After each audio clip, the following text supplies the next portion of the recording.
आज सबकी नजर बिहार पर है, जहां किसी भी वक्त नीतीश कुमार के एनडीए में शामिल होने की खबर आ सकती है। पटना से लेकर दिल्ली तक जो सियासी सरगर्मी है वो इशारा कर रही है कि इसका ऐलान भी जल्द हो सकता है। सूत्रों के मुताबिक विभाग बंटवारे की डील फाइनल होते ही नीतीश कुमार अपना इस्तीफा राज्यपाल राजेंद्र आर्लेकर को सौंप देंगे। इसके बाद बीजेपी के साथ मिलकर नई सरकार बनाने की कवायद होगी। लेकिन क्या आप जानते हैं नीतीश को बीजेपी के साथ लाने की पटकथा किसने लिखी और कब से इसकी पूरी स्क्रिप्ट तैयार की जा रही थी? सूत्रों के मुताबिक नीतीश कुमार को बीजेपी के साथ लाने की पटकथा अक्टूबर 2023 से ही लिखी जा रही थी। इसी पटकथा के तहत जेडीयू के राष्ट्रीय अध्यक्ष पद से राजीव रंजन उर्फ ललन सिंह को हटाया गया था। गठबंधन की पटकथा लिखने के लिए जेडीयू और बीजेपी हाईकमान की ओर से 7 नेताओं को मोर्चे पर लगाया गया है। इनमें 4 जेडीयू के और 3 बीजेपी के हैं। सूत्रों की माने तो गठबंधन की पटकथा को अमली जामा पहनाने के लिए इन 7 नेताओं ने काफी एहतियात बरता। डील के लिए मुलाकात से ज्यादा फोन कॉल का इस्तेमाल किया गया। चलिए जानते हैं 7 नेताओं के बारे में। नित्यानंद राय, केंद्रीय गृह राज्य मंत्री। नित्यानंद राय को अमित शाह का भरोसेमंद माना जाता है। सूत्रों के मुताबिक बीजेपी की तरफ से पूरे अभियान को नित्यानंद राय ही लीड कर रहे हैं। गुरुवार को जब नीतीश कुमार के बीजेपी में आने की खबर लीक हुई तो नित्यानंद राय सहयोगी दलों को मनाने में जुट गए। देर रात को पूर्व सीएम जीतन राम मांझी के आवास पर भी देखा गया। नित्यानंद राय बिहार बीजेपी के अध्यक्ष भी रह चुके हैं और वर्तमान में उजियारपुर से सांसद हैं। 58 साल के राय ने अपनी राजनीतिक करियर की शुरुआत छात्र इकाई एबीवीपी से की थी। साल 2000 में राय पहली बार हाजीपुर से विधायक बने। 2014 में उन्हें उजियारपुर सीट से उम्मीदवार बनाया गया। उन्होंने बड़े मार्जिन से जीत हासिल की। कहा जा रहा है कि नीतीश कुमार की नई सरकार में राय को डिप्टी सीएम का पद मिल सकता है। डिप्टी सीएम सुशील मोदी भी नीतीश कुमार को बीजेपी में लाने में अहम भूमिका निभा रहे हैं। मोदी नीतीश कुमार के काफी करीबी रहे हैं और गाहे बगाहे नीतीश उनकी तारीफ करते रहते हैं। सूत्रों का कहना है कि नीतीश कुमार को बीजेपी में लाने के लिए जो नैरेटिव तैयार किया जा रहा है उसके पीछे सुशील मोदी ही हैं। शुक्रवार को पत्रकारों से बात करते हुए उन्होंने कहा कि राजनीतिक संभावनाओं का खेल है और इसमें परमानेंट दरवाजे कभी बंद नहीं होते। सूत्रों के मुताबिक नीतीश कुमार चाह रहे हैं कि सुशील मोदी को डिप्टी सीएम बनाया जाए। हालांकि बीजेपी हाईकमान से इस पर ग्रीन सिग्नल नहीं दिया जा रहा। सुशील मोदी ने भी राजनीतिक करियर की शुरुआत एबीवीपी से ही की थी। वो इमरजेंसी के दौरान जेल में भी जा चुके हैं।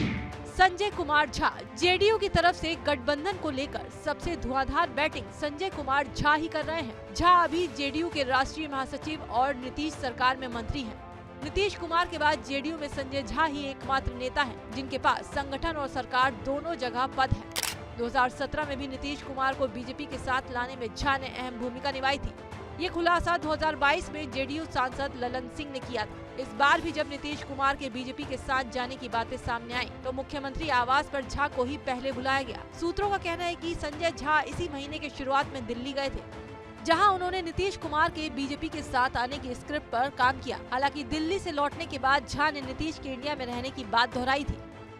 झा ने अपनी राजनीतिक करियर की शुरुआत बीजेपी से ही की थी, लेकिन 2012 में उन्होंने जेडीयू का दामन थाम लिया। 2014 में नीतीश कुमार ने उन्हें दरभंगा लोकसभा सीट से उम्मीदवार भी बनाया, लेकिन वो हार गए। संजय झा को फिर विधान परिषद भेजा गया और उन्हें राज्य कैबिनेट में मंत्री बनाया गया।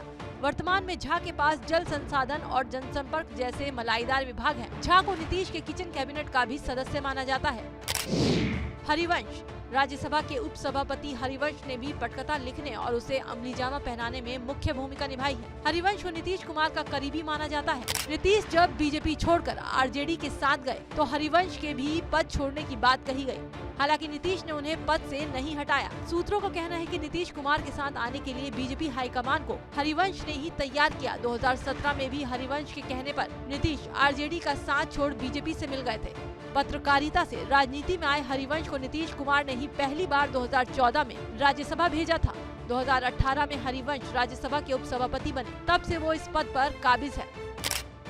विनोद तावड़े बीजेपी के राष्ट्रीय महासचिव और बिहार प्रभारी हैं। गुरुवार को जब नीतीश कुमार के बीजेपी के साथ आने की बात हुई तो डील फाइनल करने के लिए तावड़े ने ही बड़े नेताओं के साथ मीटिंग की। सूत्रों के मुताबिक जब नीतीश के बीजेपी के साथ आने की सुगबुगाहट हुई तो तावड़े ने ही ये सुनिश्चित कराया कि बड़े नेता नीतीश कुमार के खिलाफ कुछ न बोले। सूत्रों का कहना है कि 7 जनवरी 2024 को इसको लेकर पटना में बीजेपी के बड़े नेताओं की एक मीटिंग भी हुई थी। इस मीटिंग में भविष्य की रणनीति पर चर्चा हुई थी। तावड़े पीएम मोदी के करीबी माने जाते हैं और 2022 में उन्हें बिहार का प्रभारी महासचिव बनाया गया था। केसी त्यागी, जेडीयू प्रवक्ता और नीतीश कुमार के सलाहकार केसी त्यागी भी इस अभियान में मुख्य रूप से शामिल हैं। सूत्रों का कहना है कि त्यागी की भूमिका मीडिया मैनेजमेंट और दूत की है। त्यागी नीतीश के संदेश को बीजेपी के संदेश को नीतीश तक पहुंचाने का काम कर रहे हैं। नीतीश कुमार के बीजेपी में जाने का पहला संकेत भी त्यागी ने ही दिया था। 30 दिसंबर 2023 को उन्होंने पत्रकारों से कहा था कि राजनीति में कोई स्थायी दुश्मन नहीं होता। हापुड़ से लोकसभा के सांसद रहे केसी त्यागी को नीतीश कुमार का करीबी माना जाता है। त्यागी के बेटे अमरीश त्यागी वर्तमान में बीजेपी में है। विजय चौधरी, जेडीयू की ओर से नीतीश कुमार के इस अभियान को अमली जामा पहनाने की जिम्मेदारी विजय चौधरी पर ही है। सूत्रों का कहना है कि पहले जेडीयू अध्यक्ष पद से ललन सिंह को हटाना था, जिसके लिए चौधरी को ही आगे किया गया। सूत्रों के मुताबिक विजय चौधरी ने ललन सिंह से बात कर ये सुनिश्चित किया कि अध्यक्ष पद का ट्रांसफर आसानी से हो जाए। 22 जनवरी को जब नीतीश कुमार राज्यपाल से मिलने गए तो उनके साथ विजय चौधरी भी थे। चौधरी वित्त और संसदीय विभाग के मंत्री हैं। उन्हें नीतीश कुमार के किचन कैबिनेट का सदस्य माना जाता है। कांग्रेस से राजनीतिक करियर की शुरुआत करने वाले चौधरी ने 2005 में नीतीश का दामन थाम लिया था। 2010 में उन्हें बिहार जेडीयू का प्रदेश अध्यक्ष भी बनाया गया था। चौधरी जल संसाधन, गृह, शिक्षा, वित्त जैसे बड़े विभागों के मंत्री रह चुके हैं।